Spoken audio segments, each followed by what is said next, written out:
gabing ito, ako'y nag-iisa.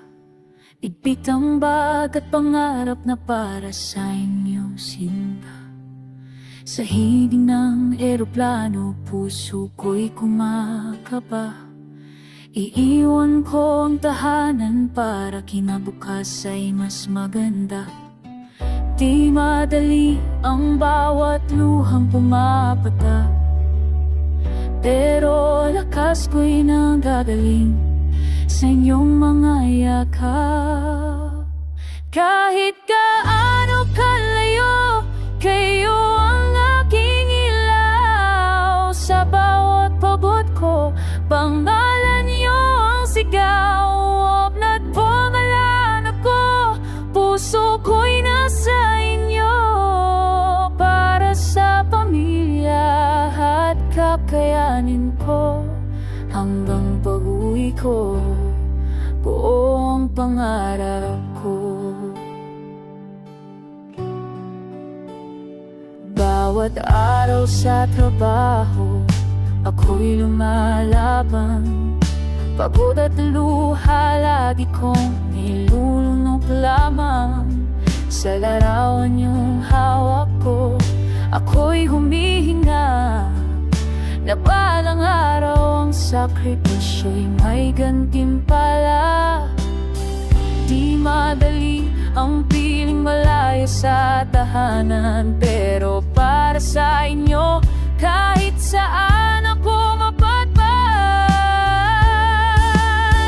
Kahit gaano kalayo, kayo ang aking ilaw. Sa bawat pagod ko, pangalan niyo ang sigaw. Papaman ako, puso ko'y nasa inyo.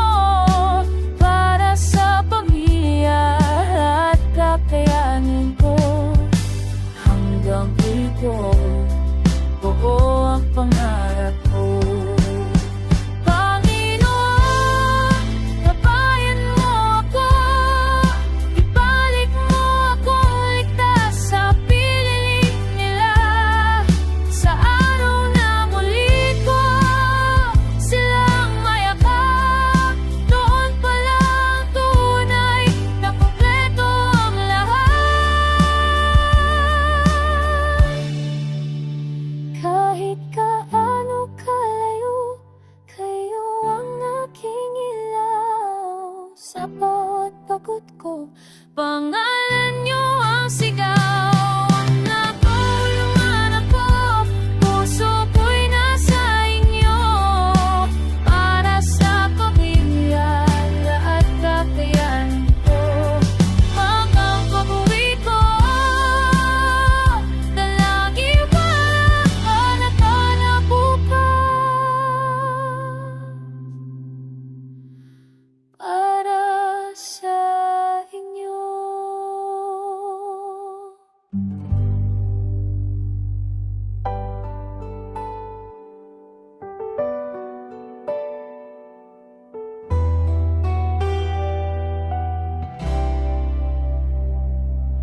Tahimik ang gabing ito, ako'y nag-iisa. Igpit ang bag at pangarap na para sa inyo sinta. Sa hiding ng eroplano, puso ko'y kumakaba. Iiwan ko ang tahanan para kinabukas ay mas maganda. Di madali ang bawat luhang pumapata, pero lakas ko'y nagagaling sa inyong mga yakap. Kahit gaano kalayo, kayo ang aking ilaw. Sa bawat pagod ko, pangalan niyo ang sigaw. Opnat pangalan ako, puso ko'y nasa inyo. Para sa pamilya at kakayanin ko, hanggang pag-uwi ko, buo ang pangarap ko. Bawat araw sa trabaho, ako'y lumalaban. Pagod at luha, lagi kong nilulunok lamang sa larawan yung hawak ko.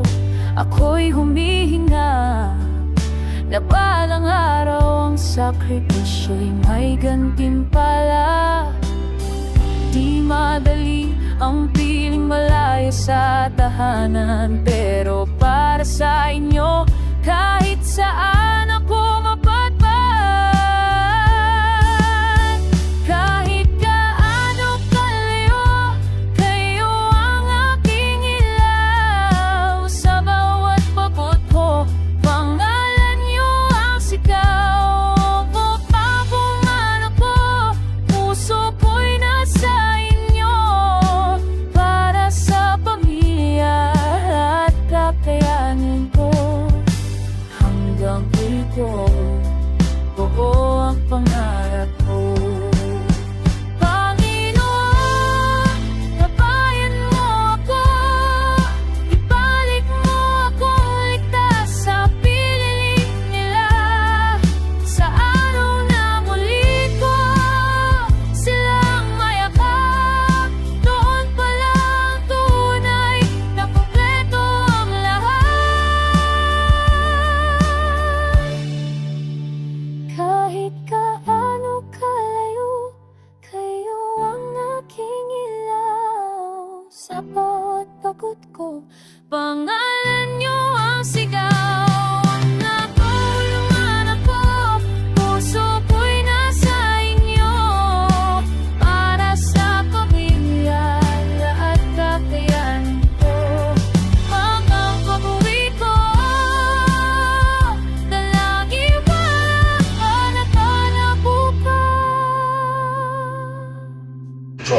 Welcome to the Energy Story.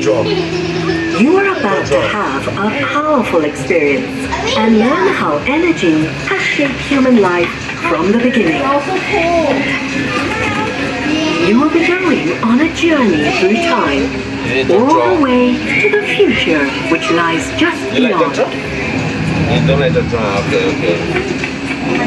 Our use of energy has not only led to amazing advances, but also mirrors how we have developed through the ages.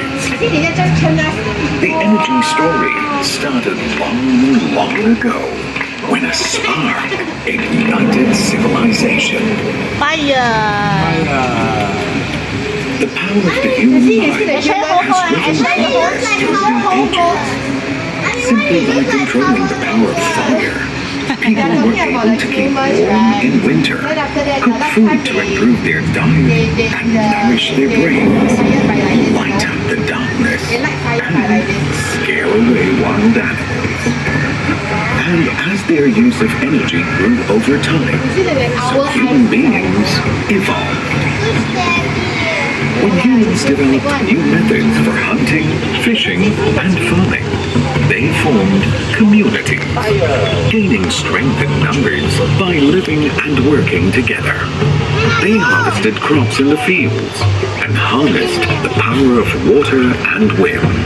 And so, the concept of society also emerged, taking shape in larger towns and cities.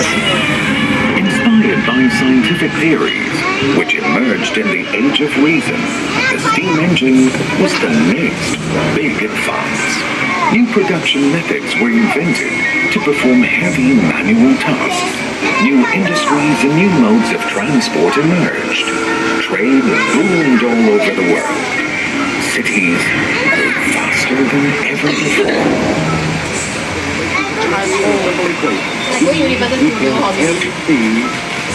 Electricity accelerated progress, driving the next revolution. Suddenly we had begun. Look at this computer. Yes, correct. This is our CD player. The information explosion allowed us to understand better how people and nature behave.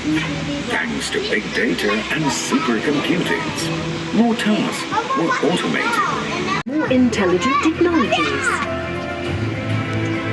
The industry will have to reinvent itself, bringing sustainable solutions to market faster.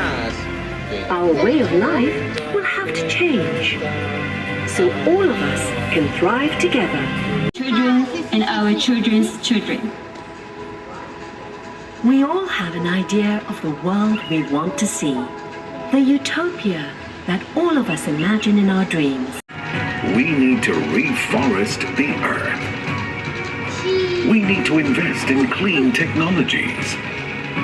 We have to stand up for the truth to enable the world of tomorrow.